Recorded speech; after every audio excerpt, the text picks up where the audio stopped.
quick update for the 5.7 version of Unreal Engine.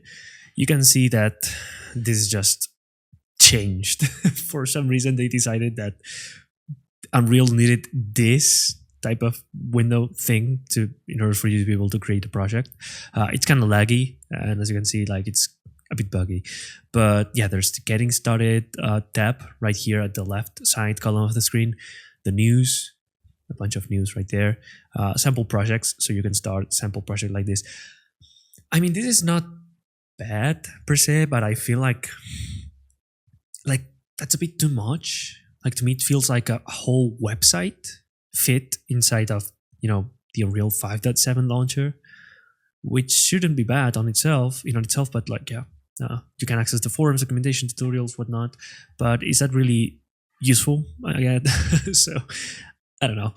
You can click on my projects, new projects. So if you open up my projects, this window will pop up. If you have no projects will be displayed here. If you click on new project, you'll be able to create a blank project. But if you want to have all the other templates, you'll need to start by installing the templates when you install the engine. On my case, I haven't installed them, so it's just a blank project.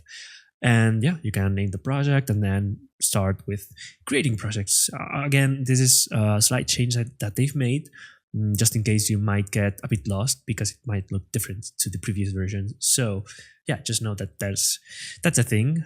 They just changed this, and hopefully it won't be too bothersome. So yeah, that was just about it. Just a quick update on Unreal 5.7.